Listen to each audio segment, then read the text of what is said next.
இந்த சித்ரக்கூட் என்ன அப்படின்னு சொன்னால் அங்கே மந்தாகினி நதி ஓடுறது. அப்போ வந்து நிறைய ஆசிரமங்கள் முனிவர்கள்லாம் அந்த மந்தாகினி நதிக்கு 2 பக்கமும் இருந்து நிறைய எல்லாம் பண்ணிகிட்டு இருந்தாங்க. இப்போவும் அந்த மாதிரி ஆசிரமம் 2 பக்கமும் ஆசிரமங்கள் இருக்குது.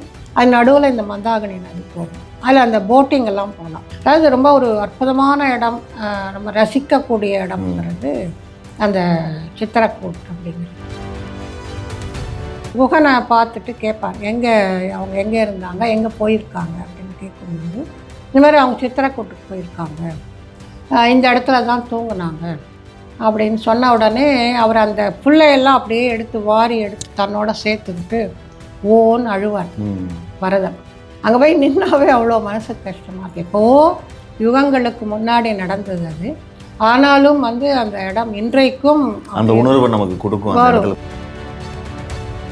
துளசிதாசருக்கு என்ன அப்படின்னு சொன்னால் ரொம்ப மனசுக்கு வருத்தம் வந்து நம்ம ராமரை நம்ம தரிசனம் இவ்வளவு எழுதியிருக்கோம், இவ்வளவு பேசுகிறோம், எல்லாம் பண்ணுறோம், நமக்கு ராம தரிசனம் கிடைக்கலையே அப்படின்னா அவருக்கு ஒரு பெரிய ஏக்கம் இருந்துகிட்டே இருக்கும். ஒரு தடவை அந்த வாரணாசியில் பேசிக்கிட்டு இருக்கும் பொழுது நாரதர் வருவார். அவர் வந்துட்டு துளசிதாஸ்கிட்ட சொல்லுவார், உன்னோட பிரவச்சனத்துக்கு தினமும் ஆஞ்சநேயர் வராரு, அவரை பிடிச்சிக்கோ, அவர் கெட்டியாக பிடிச்சிக்கிட்டேன்னா அவருக்கு உனக்கு காட்சி கொடுக்க செய்வார். நான் பார்க்குறேன்னா யாருமே ஆஞ்சநேயரையே காணும், ஆஞ்சநேயரன்னு அதே மாதிரி வருவாரான்னு. மறுநாள் இவர் ரொம்ப ஜாக்கிரதையாக முடிக்க போகிறேன் அப்படிங்கிறப்ப அந்த இது மங்களம் பாடுறதுக்கு முன்னாடி போயிடுவார். மங்களம் பாடினா தான் நான் போக முடியும். ஸோ அவர் போய் அவர் காலை கெட்டியாக பிடிச்சுட்டு நீங்கள் தான் எனக்கு வந்து முக்தி கிடைக்கிற வழியை சொல்லணும் அப்படின்னோடனே அவர் ஃபுல்லாக ஒரு கருப்பு கம்பளி போத்தின்னு உட்காந்துட்டு ஐயா நான் இல்லை போ அப்படின்னு. இல்லை எனக்கு தெரியும் நீங்கள் ஆஞ்சநேயர்னு சொல்லிட்டு நீங்கள் தான் என்னை காப்பாற்றணும். அப்போ அவர் சொல்லுவார், நீ வந்து சித்திரக்கூட்டுக்கு போ, அவ்வளவு புண்ணியமான இடம் இந்த சித்திரக்கூட்டு.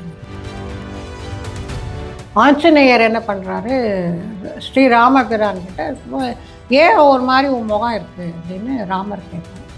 இல்லை, இந்த லங்கா தகனம் பண்ணப்போ என்னுடைய வாலில் நெருப்பு இருந்தது இல்லையா, அதில் இன்னும் கொஞ்சம் பாக்கி இருக்குது, எனக்கு அது வந்து கொஞ்சம் கஷ்டப்படுத்திக்கிட்டே இருக்குது, கொஞ்சம் ஹீட்டாக இருந்துக்கிட்டே இருக்குது அப்படின்னு சொல்லும் பொழுது அப்போது ராமபிரான் சொல்லுவார், சித்திரக்கூட்டில் நீ அங்கே ஒரு அருவி ஒன்று இருக்குது, அந்த அருவியில் போய் நீ இந்த வாழை நினச்சேன்னா முழுமையாக உன்னுடைய அக்னி வந்து அணைஞ்சிடும் அப்படின்னு சொல்கிறதா ஐதீகம்.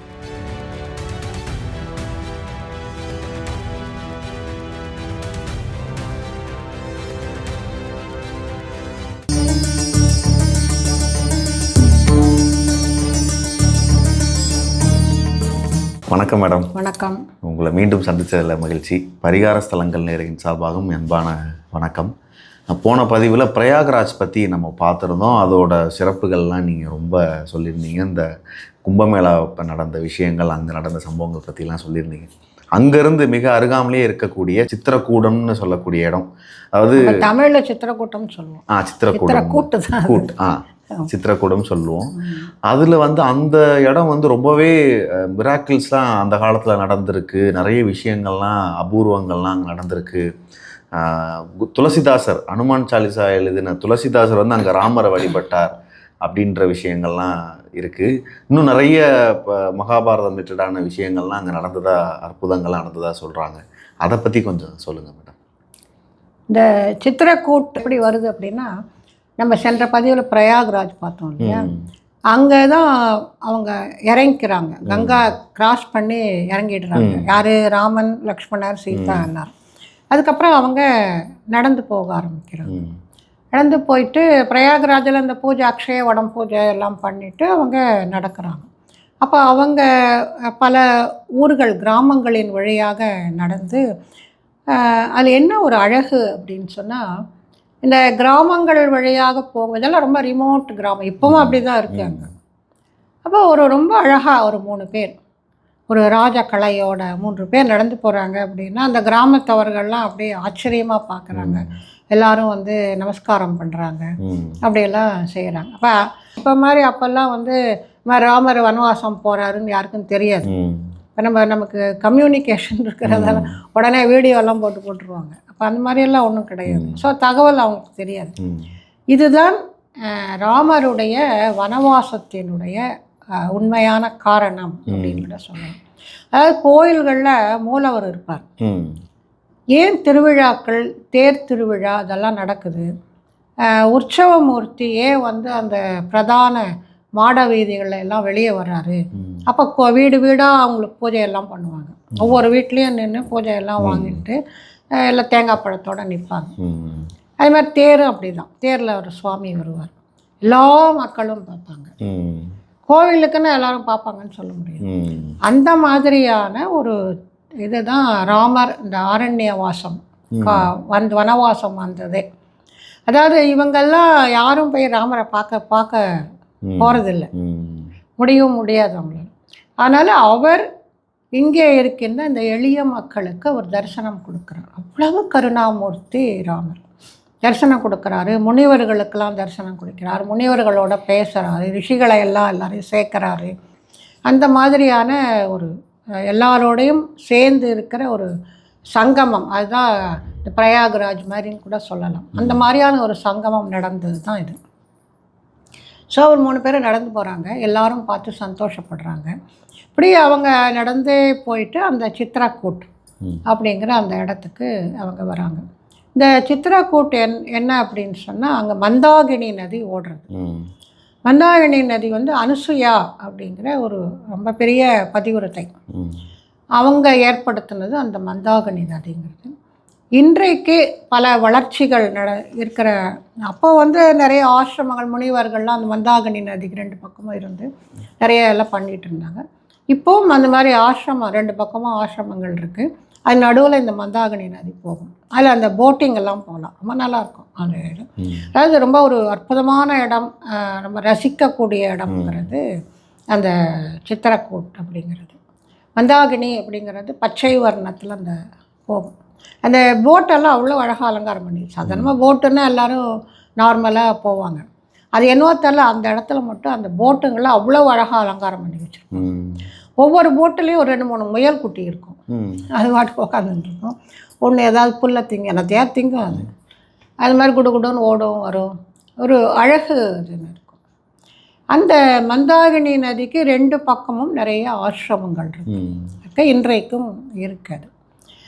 அங்கே என்ன விசேஷம் அப்படி சொன்னால், இவர் வராங்க, சிறகுடம் நோக்கி வராங்க, வந்துட்டு இங்கே வராங்க. அப்போ அந்த இடம் ரொம்ப அழகாக இருக்குது. இதை ஏற்கனவே பரத்வாஜ் முனிவர் இவங்களுக்கு சொல்லியிருப்பார். அதாவது அங்கங்கே கைட் பண்ணுறாங்க ராமரை. அதே மாதிரி இவர் தெற்குக்கு வரும் பொழுது அகஸ்திய முனிவர் இவருக்கு கைட் பண்ணுவார். அந்த மாதிரி அங்கே பரத்வாஜ் முனிவர் நீங்கள் போங்க, போயிட்டு இந்த மாதிரி அங்கே சித்ராக்கூட்டுன்னு ஒரு இடம் இருக்குது, அந்த இடத்துல நீங்கள் சில காலம் அங்கே வசிக்கலாம். ஏன்னா இவங்களுக்கு ஒன்றும் தெரியாது, வனவாசத்தில் எங்கே போய் தங்கணும். நம்ம ஒரு புது ஊருக்கு போகிறோன்னா இப்போ நம்ம பார்த்து தெரிஞ்சுக்கிறோம், கூகுளில் பார்த்து இந்த இடம் இருக்குது, அதோட ரிவ்யூ பார்க்குறோம், அப்புறம் அங்கே போய் நம்ம ஸ்டே பண்ணுறோம். அந்த மாதிரி அவர் சொல்கிறார், ரொம்ப நல்லாயிருக்கும், அந்த இடத்துல போய் நீங்கள் உங்களுடைய வனவாச காலத்தை நீங்கள் அங்கே இருக்கலாம் அப்படின்னு. அப்போ அங்கே போன உடனேயே லக்ஷ்மணர் 2 பேரும் அங்கே இருக்கிற புல் மரம் எல்லாத்தையும் வச்சு அவ்வளோ அழகாக பர்ணசாலையை ஏற்படுத்தின உடனேயே ராமர் கேட்பார், எங்கே நீ இதெல்லாம் கற்றுக்கிட்ட? நீ ஒரு இளவரசன் நான், ஆனால் அவன் அவ்வளோ அழகாக பர்ணசாலை ஏற்படுத்துவான் அப்படின்ன உடனே அந்த மாதிரி அந்த லக்ஷ்மணன்கிறவர் ஒரு தியாகமூர்த்தின்னு சொல்லலாம். நம்ம ராமாயணத்தை பற்றி பேசணும்னா நிறைய இடங்கள்ல அப்படியே மனசே உருகி போயிடும். அந்த மாதிரி இதுவும் ஒன்று. அங்கே அவங்க ஸ்டே பண்ணுவாங்க, அந்த மந்தாகினி நதிக்கரையோரமாக அவங்க ஸ்டே பண்ணுவாங்க. அப்போ தான் என்ன அப்படின்னு சொன்னால், பரதன் இவங்களை பார்க்க வருவார். அந்த இடத்துல அவங்க அமைதியாக கொஞ்ச நாள் இருக்காங்க. அப்போது பரதன் ஊர்லேருந்து அவங்க மாமா வீட்டுக்கு போயிருப்பார், வந்துடுவார். பார்த்தா இங்கே ஒரே அல்லோல கல்லோலமாக இருக்கும். தசரதர் இறந்து போயிட்டுருப்பார், அம்மா தான் இருப்பாங்க. உனக்காக நான் எல்லாமே ரெடி பண்ணி வச்சுருக்கேன், நீ பட்டம் ஏற்றுக்கோன்னு உடனே அவருக்கு அவ்வளோ கோபம் வரும். நீ என்னோடய அம்மாவே கிடையாது, நான் இனிமேல் உன்னை முழிக்கவே மாட்டேன் அப்படின்னு சொல்லிட்டு, நம்ம போய் கூட்டிகிட்டு வரலாம் அண்ணாவை அப்படின்னு சொல்லிட்டு அவர் எல்லாரையும் கூட்டிக்கிட்டு அவர் வருவார். இங்கே வரும் பொழுது தான் பல நிகழ்வுகள், அற்புதமான நிகழ்வுகள்லாம் நடக்கும். இந்த பிரயாக்ராஜுக்கு முன்னாடி சிருங்கபேரிபுரம்னு வரும், இந்த குஹன் ஆட்சி செய்த இடம். அங்கே தான் அவங்க முதல் நாள் தங்குவாங்க. அவங்க அயோத்தியிலேருந்து முதல் நாள் தங்குவாங்க. எங்கே தங்குவாங்க அப்படின்னு சொன்னால் ஒரு மரம், அந்த மரத்தை சுற்றி கொஞ்சம் இடம் இருக்கும். அதில் புல்லையெல்லாம் லக்ஷ்மணர் போட்டு வச்சுருப்பாரு. அதில் இவங்க படுத்து தூங்குவாங்க. லக்ஷ்மணரும் குகனும் காவல் இருப்பாங்க. அப்போ லக்ஷ்மணர் அழுவார். முதல் நாள் வந்து பெரிய அரண்மனையில் அப்படி இருந்தவங்க இப்போ இந்த மாதிரி தூங்குறாங்களேன்னா, அப்போ குகன் கேட்பார், ஏன் அழற அப்படின்னு. அவர் சொல்லும் பொழுது, எப்பேற்பட்ட அண்ணா எப்பேற்பட்ட தம்பி அப்படின்னு. அப்போ தான் அவர் குகனும் ராமருக்கு அடிமையாகிடுவார். அப்புறம் மறுநாள் இவங்க தான் கிளம்பி வந்துடுற பிரயாக்ராஜ் வந்துட்டு அப்புறம் சித்திரக்கூட்டுக்கு போயிடுறாங்க. அப்போது இவர் வருவார், பரதன் வருவார். அவர் பின்னாடியே எல்லோரும் வருவாங்க.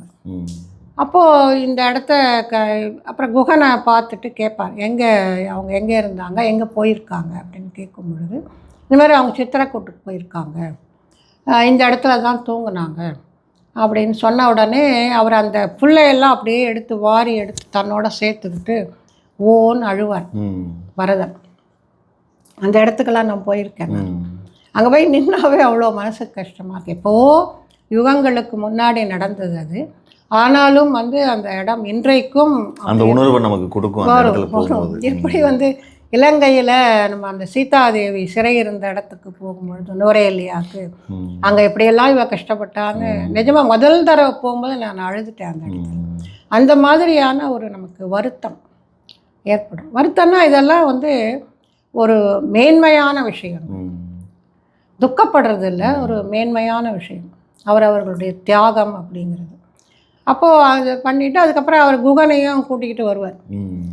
வரும்பொழுது இவங்க எல்லாரும் சித்திரக்கூட்டுக்கு வந்துடுவாங்க. சித்திரக்கூட்டுக்கு வந்த உடனே அப்போ ஒரே புழுதியாக அந்த பக்கம் இருக்கிறத பார்த்தோன்னா லக்ஷ்மணன் ஒரு மரத்து மேலே ஏறி பார்ப்பான்.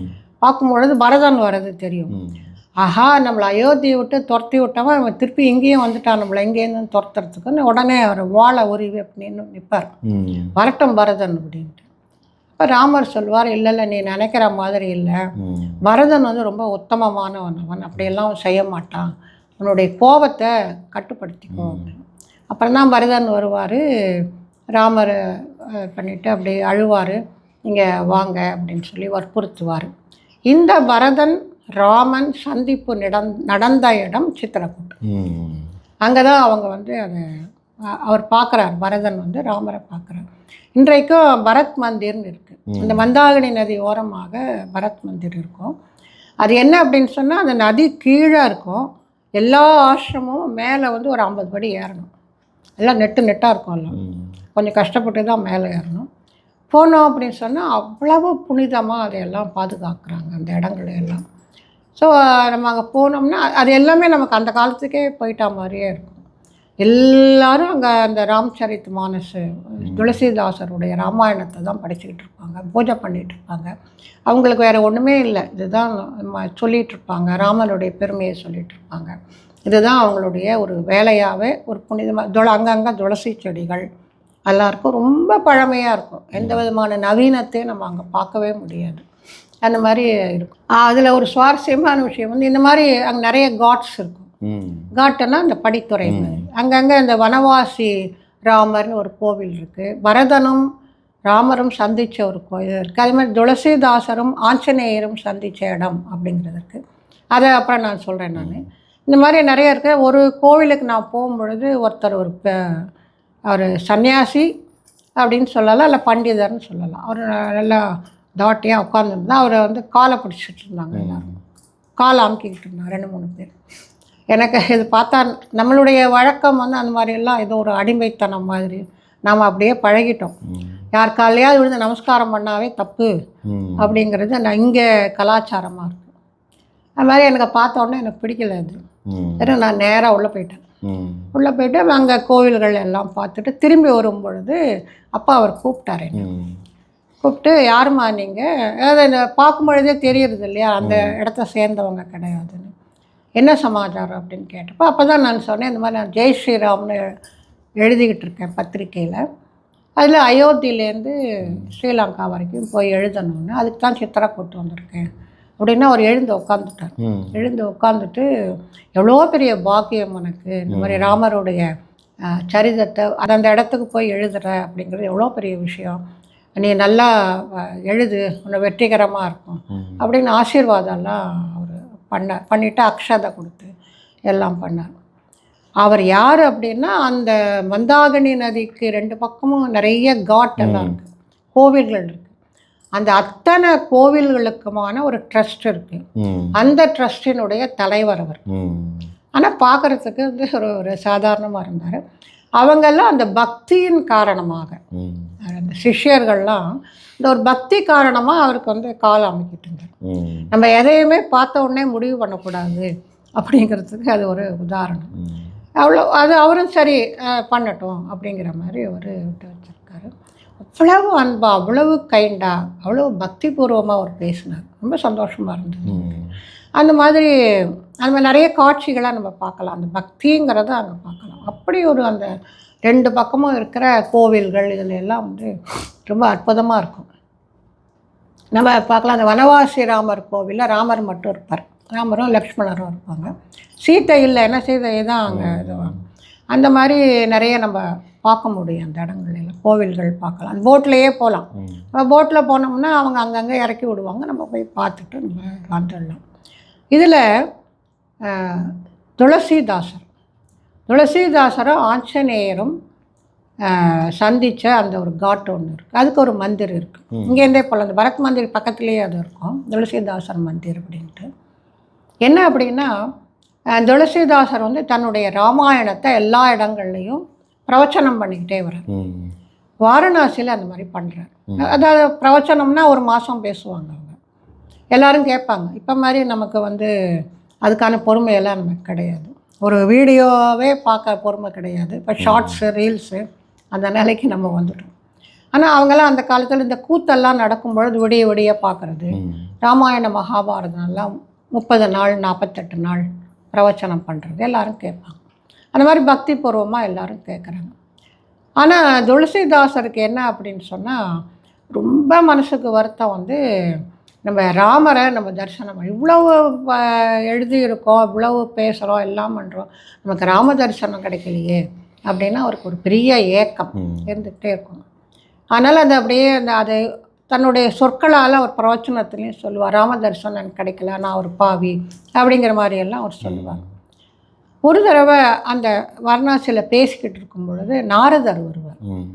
அவர் வந்துட்டு துளசிதாசிட்ட சொல்லுவார், நீ ஏன் கஷ்டப்பட்டுக்கிற, உன்னோட பிரவச்சனத்துக்கு தினமும் ஆஞ்சநேயர் வராரு, அவரை பிடிச்சிக்கோ, அவர் கெட்டியாக பிடிச்சிக்கிட்டேன்னா அவருக்கு உனக்கு காட்சி கொடுக்க செய்வார். நான் பார்க்குறேன்னா யாருமே ஆஞ்சநேயரையே காணும், ஆஞ்சநேயரன்னு அதே மாதிரி வருவாரான்னு. அவர் வந்து கடைசியில் உட்காந்துருப்பார். எங்கே ராமாயணம் பிரவச்சனம் நடந்தாலும் அங்கே ஆஞ்சநேயர் இருப்பார். அதில் ஒன்றும் சந்தேகமே கிடையாது. இப்போவும் அப்படி தான். ஸோ அந்த பிரவச்சனம் கடைசியில் உட்காந்துருப்பார். அவர் முக்காடு போட்டுக்கிட்டு ஒரு தொழுநோயாளி மாதிரி இருப்பார், நீ அவரை பிடிச்சிக்கோ போய் அப்படின்னு சொல்லுவார். அவர் வந்து அந்த மாதிரி அன்றைக்கி பார்க்கும்பொழுது கடைசியாக உட்காந்துருப்பார். இவர் முடிச்சுட்டு போகிறதுக்குள்ளே அவர் போயிடுவார். அப்புறம் மறுநாள் இவர் ரொம்ப ஜாக்கிரதையாக முடிக்க போகிறேன் அப்படிங்கிறப்ப அந்த இது மங்களம் பாடுறதுக்கு முன்னாடி போயிடுவார். மங்களம் பாடினா தான் நான் போக முடியும். ஸோ அவர் போய் அவர் காலை கெட்டியாக பிடிச்சிடுவார். கெட்டியாக பிடிச்சிட்டு, நீங்கள் தான் எனக்கு வந்து முக்தி கிடைக்கிற வழியை சொல்லணும் அப்படின்னோடனே அவர் ஃபுல்லாக ஒரு கருப்பு கம்பளி போத்தின்னு உட்காந்துட்டு இருப்பார். ஐயா நான் இல்லை போ அப்படிம்பார். இல்லை எனக்கு தெரியும் நீங்கள் ஆஞ்சநேயர்னு சொல்லிட்டு, நீங்கள் தான் என்னை காப்பாற்றணும் அப்படின்னு சொல்லுவார். அப்போ அவர் சொல்லுவார், நீ வந்து சித்திரக்கூட்டுக்கு போ, அவ்வளவு புண்ணியமான இடம் இந்த சித்திரக்கூட்டுங்க, நீ அங்கே போ, அங்கே உனக்கு தரிசனம் கிடைக்கும், நீங்களும் என்னோட வாங்க, நான் எனக்கு வேறு என்ன வேலை, எங்கே ராமநாமம் நடக்குதோ அங்கே நான் வந்துடுவேன், தாராளமாக நீ கவலையே படாத, நீ போ அப்படின்னு. சரின்னு சொல்லிட்டு இவர் என்ன பண்ணால் சித்திரக்கூட்டுக்கு வருவார். சித்திரக்கூட்டுக்கு வந்து அந்த படித்துறையில் உட்காந்துட்டு தினமும் அவர் வந்து பிரார்த்தனை பண்ணுவார். அது மாதிரி பிரார்த்தனை பண்ணும் பொழுது பண்ணிக்கிட்டே இருப்பார். ஆனால் ராமரும் லக்ஷ்மணரும் வந்த பாடாகவே இல்லை, அப்படி இருப்பார். அப்போது ஒரு தடவை வந்து ஒரு 2 பேர் குதிரையில் வருவாங்க. குதிரையில் வந்தவுடனே அவங்க அழகாக அலங்காரம்லாம் பண்ணிகிட்ருப்பாங்க. பண்ணி முத்தெல்லாம் தொங்கும் அந்த காலத்துல எல்லாம். அந்த மாதிரியெல்லாம் வந்து பண்ண உடனேயே இவர் வந்து நினச்சிப்பார், என்ன இவங்க அலங்காரம்லாம் பண்ணி, இவங்கெல்லாம் ராமனுக்கு இணையாகுமா என்ன, இவங்க அழகு வந்து ராமனுக்கு முன்னாடி ஒன்றுமே கிடையாது, பெரிய இளவரசர்கள் வந்துட்டாங்க அப்படின்னு சொல்லிட்டு இவர் உட்காந்துட்டுருப்பார். அப்புறம் அன்றைக்கி ஆயிடுச்சு. அப்புறம் ஆஞ்சநேயர் அன்றைக்கி சாயங்காலம் வந்து என்ன இப்போ பார்த்தியா ராமரை? நான் எங்கே பார்த்தேன், அவர் வரவே இல்லையே. என்ன நீ ராமர்னா என்ன பாதாண்டம் எடுத்துக்கிட்டு வருவாருன்னு நினச்சிருக்கியான்னு? நீ நீ வந்த இளவரசர்கள் ராமனும் லக்ஷ்மணனும் தான். நீ நான் நாளைக்கு வர சொல்கிறேன், இதோட சரி, இனிமேல் சும்மா சும்மா என்னால் போய் ராமர்கிட்ட கேட்க முடியாது, அதனால் நாளைக்கு வந்தால் நீ அவங்கள விடாத அப்படின்னு சொல்லிடுவேன். சரி, இவரும் ஜாக்கிரதையாக உட்காந்துருப்பார். மறுநாள் படித்து இதெல்லாம் சித்திரக்கூடத்தில் நடந்தது, சரித்திரம், இது எதுவும் பொய் கிடையாது. ஏன்னா இது இந்த டைமில் வந்தது, நம்முடைய காலகட்டத்தில் 400-500 வருஷத்துக்கு முன்னாடி துளசிதாசர்னு ஒருத்தர் இருந்திருக்காரு, இதெல்லாம் நடந்தது. அப்போ இவர் உட்காந்து ராமர் வருவார், எந்த இதில் வருவாருன்னு தெரியல, பார்க்கலாம் இன்றைக்கி அந்த மாதிரி வராரா அப்படின்னு. அப்போ 2 பேர் வருவாங்க. 2 பேர் அங்கெல்லாம் என்ன வழக்கம் அப்படின்னு சொன்னால், இந்த மாதிரி குளிச்சுட்டு வந்தால் திலகம் விட்டு விடுவாங்க. அதுக்குன்னே ஆட்கள் இருப்பாங்க. இந்த காசிக்கெல்லாம் போனோம்னா அந்த அச்சு மாதிரி வச்சு விட்டுட்டு 10 ரூபா கேட்பாங்க. அந்த மாதிரி இவர் 10 ரூபா கேட்க மாட்டார், அதனால திலகம் வச்சு விடுவாங்க. அது ஒரு வழக்கமாகும். அது மாதிரி இவரும் அந்த திலகம் இதை வச்சுருப்பார் பக்கத்தில். அந்த 2 பேரும் போய் குளிப்பாங்க. ரொம்ப சாதாரணமாக இருப்பாங்க. குளிச்சுட்டு வருவாங்க. வந்துட்டு வந்தோடனே இவர் எங்கே பார்த்துட்டு இருப்பார், ராமர் எங்கே வராருன்னு. அப்போது அதில் அந்த பெரியவனாக இருக்கிறவன் துளசிதாசரை கேட்பாங்க, எனக்கு திலகம் வச்சு விட்டுவிட்றியா? சரி வா உட்காரு அப்படின்னு சொன்ன உடனே அவர் கிட்டக்க உட்காந்துப்பார். பக்கத்தில் உட்காந்த உடனே இவர் என்ன பண்ண, திலகத்தை குழைச்சி வச்சு விடுவார். அப்படி வச்சு விடும்போது அவருடைய முகம் கிட்டக்க வரும். அவர் இவரை பார்ப்பார், இவர் அவரையே பார்த்துக்கிட்டு இருப்பார். துளசிதாசர் தன்னையே மறந்து போயிடுவார். ஏன்னா அவர் ராமர். அவர் அந்த அழகு, அந்த ஆக்கர்ஷணம், அந்த ஈர்ப்பு, அதில் அந்த தெய்வீகம், அதில் அவர் தன்னையே மறந்து அப்படியே நிஷ்டையில் அவர் போயிடுவார். போன உடனே ராமரும் லக்ஷ்மணரும் அப்படியே மறைஞ்சு போயிடுவாங்க. ரொம்ப அழகான காட்சி அது. இதெல்லாம் அவர் விவரிச்சிருப்பார். அது கிளிகள் பேசுறது, அந்த பாட்டாவே அதெல்லாம் வரும். ராமா ராமான்னு பேசுறது அப்படிலாம் வருவது. அதுக்கப்புறம் அவர் அந்த பாடல்கள்லாம் ஏற்றியிருக்கார். அப்போ ஆஞ்சநேயர் வருவார். ஆஞ்சநேயர் பார்த்தியா அப்படின்னு சொன்னீங்கன்னா, எப்பா உன்னுடைய இதனால் கருணையினால் அவரை பார்த்தேன், அவருக்கே திலகம் விட்டேன் நான் அப்படின்னு சொல்லிட்டு ரொம்ப சந்தோஷமாக சொல்வார். அப்புறம் தான் அந்த இதெல்லாம் ஒரு பாடல்கள்லாம் நிறைய பாடல்கள் எழுதுவார். அவர் அங்கேயே தான் அப்புறம் தவம் இருந்து அங்கேயே முக்தி அடைகிறார். அந்த மாதிரி நிறைய அங்கே காட்டுகள் இருக்குது. இதெல்லாம் நம்ம ஸ்மரிச்சுக்கிட்டே போகலாம். இதெல்லாம் நடந்தது, அதெல்லாம் நடந்தது, இந்த இடங்கள். அந்த மந்தாகினி நதி நடுவில் போகும். 2 பக்கமும் இந்த காட்டுகள் நிறைய இருக்கும், கோவில்கள் நிறைய இருக்கும். அதெல்லாம் பார்த்துக்கிட்டே இவர்களுடைய பெருமையெல்லாம் நம்ம பேசிக்கிட்டே போகலாம். அப்புறம் அந்த இடத்துலேருந்து கொஞ்சம் தூரத்தில் காமதகிரி அப்படின்னு ஒரு மலை ஒன்று இருக்குது. அந்த மலை என்ன அப்படின்னு சொன்னால், இந்த ராமர் லக்ஷ்மணர் சீதை எல்லாரும் இங்கே தங்கி இருக்கிறப்போ அந்த பகுதியினுடைய ராஜா பன்னா மகாராஜான்னு பேர். அவர் தன்னுடைய இடத்துல ராமர் வந்திருக்காருன்னா அவருக்கு எல்லா விதமான சகல விதமான எல்லா வசதிகள் எல்லாம் செஞ்சு கொடுப்பார். அப்பப்போ பழங்கள்லாம் கொண்டு வந்து கொடுப்பார், எல்லாம் பண்ணுவார். அங்கே 10 வருஷங்கள் வரைக்கும் இருக்காங்க. ரொம்ப சந்தோஷமாக, சொல்லப்போனால் ராமரும் சீதையும் சந்தோஷமாக இருந்த நாட்கள்னால் அது தான் சொல்லலாம். அதுக்கப்புறம் தான் அவங்களுக்கு எல்லா கஷ்டமும் வருது. ஸோ அவங்க ரொம்ப சந்தோஷமாக அந்த யாருடைய தொந்தரவும் இல்லாமல் நிம்மதியாக இருப்பாங்க. ஏன்னா சீதைக்கு 3 மாமியார், அதனால் இவங்க நிம்மதியாக அங்கே சந்தோஷமாக இருப்பாங்க. அதுக்கப்புறம் அவங்க உள்ளே போகிறாங்க. கொஞ்சம் அந்த வனவாசம் இதில் அகத்தியரை பார்க்கணும் அப்படியெல்லாம்க்காக உள்ளே போகிறாங்க. ஸோ அந்த 10 வருஷம் கழித்து அவங்க கிளம்பும் பொழுது இந்த மகாராஜாவுக்கு ரொம்ப வருத்தமாக போயிடும். அதனால் அவர் நீ எங்களை விட்டுட்டு போறியே அப்படின்னு சொல்லிட்டு, இங்கேயே இரேன், 14 வருஷமும் இங்கேயே இரேன், காட்டில் தானே இருக்கணும், இப்போ நீ காட்டில் தானே இருக்க அப்படின்ட்டு. அப்போ அவர் சொல்வார், இல்லை, ஏன்னா அவருக்கு தெரியும் அவர் அவதாரம் தானே, தான் பண்ண வேண்டியதெல்லாம் தெரியும். அதனால் எனக்கு உள்ளே போய் ரிஷிகளை எல்லாம் பார்க்கணும், அதனால் நான் கிளம்புறேன், நீ கவலைப்படாத, நான் எப்போவுமே என்னுடைய சாநித்தியம்ங்கிறது இங்கேயே இருக்கும். அதே மாதிரி உன்னுடைய காலத்துக்கு அப்புறமா நீயும் இதே மாதிரி இங்கேயே இருப்பேன், நீயும் நானுமா இந்த இடத்துல எப்போவுமே ரட்சகர்களாக இருப்போம், மக்களுக்கெல்லாம் நல்லது செய்வோம். அந்த அருள்ங்கிறது அவங்களுக்கு, நம்ம 2 பேரையும் வழிபட்டால் அவங்களுக்கு அந்த அருள் கிடைக்கும் அப்படின்னு சொல்லுவார். ஸோ அந்த பன்னா மகாராஜா அந்த காமதகிரியாக மாறிடுவார். நம்ம அந்த இடத்துக்கு போனோம் அப்படின்னா அந்த மலையை கிரி பிரதர்ஷனம் வருவாங்க நிறைய பேர். நம்ம திருவண்ணாமலையில் கிரி பிரதர்ஷனம் கிரிவலம் பண்ணுற மாதிரி அந்த மலை, ஏன்னா அங்கே அந்த பன்னா மகாராஜாவும் ராமரும் 2 பேரும் சிலையாக தலை மட்டும் இருக்கும். அந்த மாதிரி அந்த இடத்துல அவங்க எழுந்தருளி இருப்பாங்க. அங்கே ஆஞ்சநேயர் கோவில் எல்லாம் இருக்குது, ரொம்ப நல்லாயிருக்கும் இந்த இடத்துல. அதை வந்து அவ்வளோ புனிதமாக அவங்க அங்கே வச்சுருக்காங்க. அது என்ன அப்படின்னா மன் காம்னா சொல்லுவாங்க. அதாவது நம்ம மனசில் என்ன நினைக்கிறோமோ, என்ன பிரார்த்தனை பண்ணுறோமோ அதை வந்து அவர்கள் நிறைவேற்றுவார்கள். ராமர் வந்து அந்த மகாராஜா வழியாக நிறைவேற்றுவார். அவரை பிரார்த்தனை பண்ணிக்கிட்டால் அதெல்லாம் கிடைக்கும் அப்படிங்கிறது. ஸோ அந்த காமதகிரி அப்படிங்கிறது அந்த கொஞ்சம் தூரத்துலேயே இருக்கும், சித்திரக்கூட்லேயே இருக்காது. அந்த இடத்துல போய் அவரை வந்து நம்ம வணங்கலாம். அதே மாதிரி இன்னொரு மலை ஒன்று இருக்குது. மலைகள் தான் ஃபுல்லாக, அங்கே மலைகள் காடுகள் தான் இருக்குது.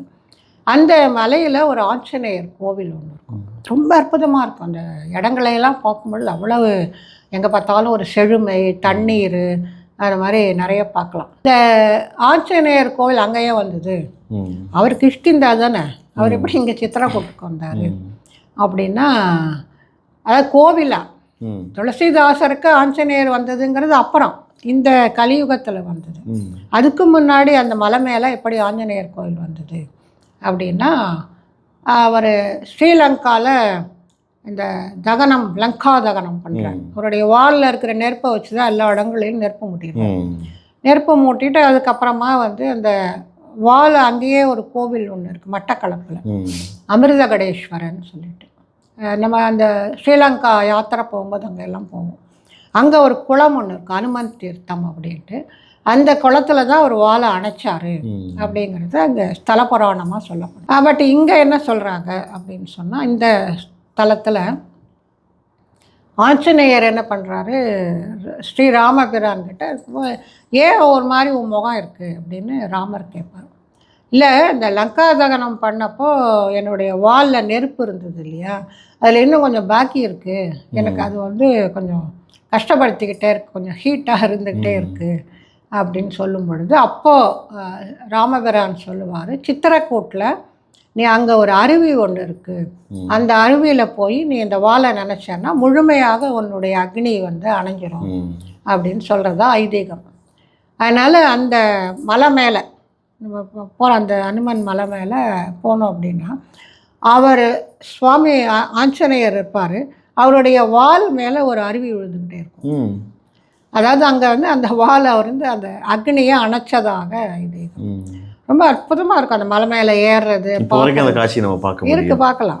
அந்த தண்ணீர் வந்து அப்படியே வந்து வெளியே வரும்.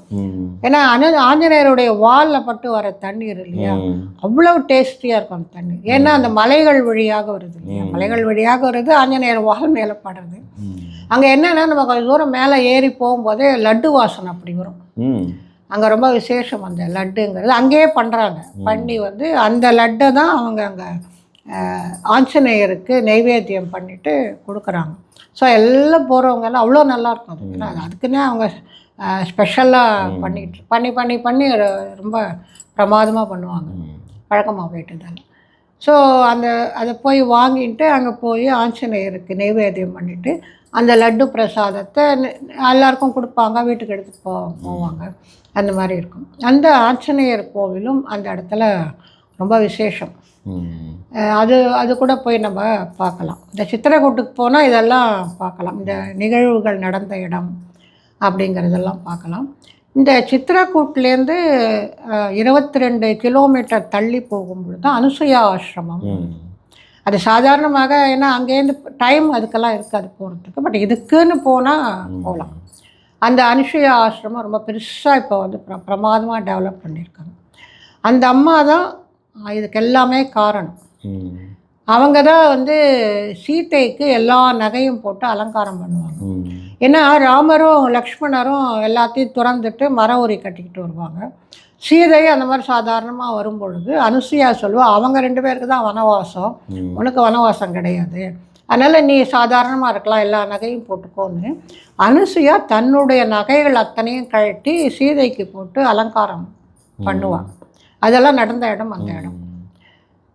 அப்படி பண்ணும்போது இது என்ன அப்படின்னா, இது பின்னாடி ஒரு காரணம் இருக்குது. ஏன்னா சீதை அடையாளத்துக்காக அந்த நகைகளை தான் மூட்டை கட்டி இந்த கிஷ்கிந்தால போடுவாள். அதை வச்சு தான் கண்டுபிடிப்பாங்க அது சீதை அப்படிங்கிறது. அது கணையாழி எல்லாமே அங்கே அந்த மாதிரி வர்றது தான்.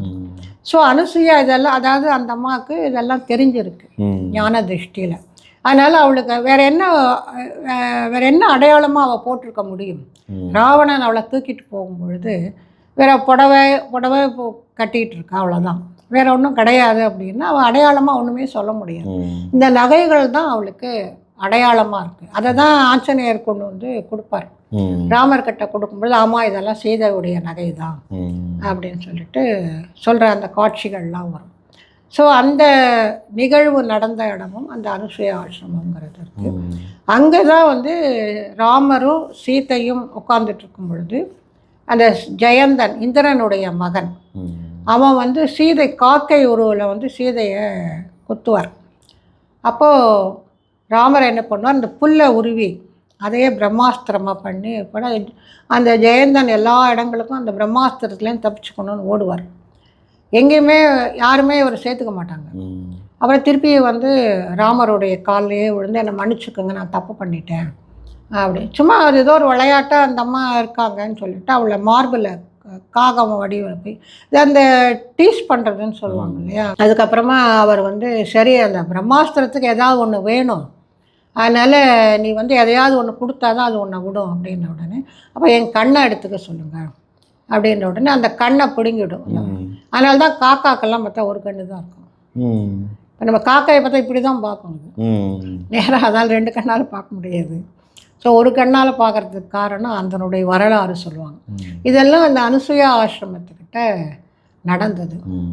அது ஆனால் அங்கேருந்து நல்ல டிஸ்டன்ஸ் இருக்கும். ஏன் நாங்கள் அங்கே போனோம் அப்படின்னு சொன்னால், அப்போல்லாம் நான் போனப்போல்லாம் இந்த கூகுள் மேப்பு லொக்கேஷன் அதெல்லாம் கிடையாது. ஸோ நாங்கள் பெரிய மேப்பை வச்சுக்கிட்டு தான் இதுலேருந்து இங்கே அப்படின்னு சொல்லிட்டு போனோம். அப்படிங்கிறது அந்த சித்திரக்கூட்லேருந்து சாத்தனா அப்படின்னு ஒரு ஜங்ஷன் இருக்குது, பெரிய ஜங்ஷன் இருக்குது. நாங்கள் வாரணாசிலேருந்து ஒவ்வொரு இடமா பார்த்துக்கிட்டே வந்தோம்.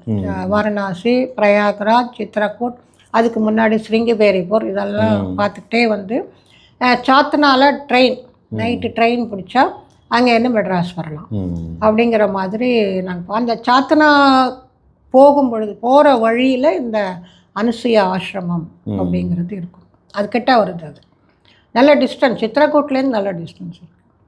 ஸோ அங்கே இதெல்லாம் நாங்கள் பார்க்க முடியும். போயிட்டு அதுக்கப்புறம் அங்கே போய் அந்த ஜங்ஷனில் நைட்டு ட்ரெயின் ஏறி மெட்ராஸுக்கு வந்து சேர்ந்தோம். இதுதான் இந்த சித்திரக்கூட்டினுடைய வரலாறுங்க. ஏன்னா என்ன அப்படின்னா எல்லா இடங்கள்லேயும் இந்த தட்சணை கொடு அப்படின்னு சொல்லி நம்மளை வந்து பிடுங்கி எடுத்துருவாங்க. அதுதான் நமக்கு வந்து ரொம்ப கஷ்டமாக இருக்கும். இந்த சீதா ரசோயி அப்படின்னு அந்த ஆஞ்சநேயர் சொன்னாலே அந்த வால் தீர்த்தம் அப்படின்னு சொல்லிட்டு அதுக்கு மேலே கொஞ்சம் மேலே போனோம்னா அந்த இடத்துல சீதா ரசோயின்னு இருக்குது. அந்த சீதா ரசோயின்னா சீதாவினுடைய சமையல் அறை. அங்கே என்ன பண்ணியிருப்பாங்கன்னா அந்த சப்பாத்தி இடுற கல் உருட்டுறது, அவள் எங்கே சப்பாத்தி பண்ணான்னு தெரியல, அதையெல்லாம் வச்சுருப்பாங்க. இங்கே தான் இதெல்லாம் பண்ண, அதுக்கு காசு, அதெல்லாம் போய் பார்க்கணும் அப்படிங்கிற மாதிரி இருக்கும். அதெல்லாம் சும்மா ஒரு இதுவாக போய் ஒரு லைட்டர் இதெல்லாம் போய் அதெல்லாம் போய் பார்க்கலாம், மேலே இருக்கும். இது மாதிரி அங்கே அந்த சின்ன ஊர் தான் சித்திரக்கூட் அப்படிங்கிறது. அந்த இடத்துல வந்து ஒரு கண்காட்சி வச்சுருக்காங்க, ராமாயண கண்காட்சி. இந்த டிரைவர் சொன்னார் நம்ம அங்கே போய் பாருங்கம்மான்னு.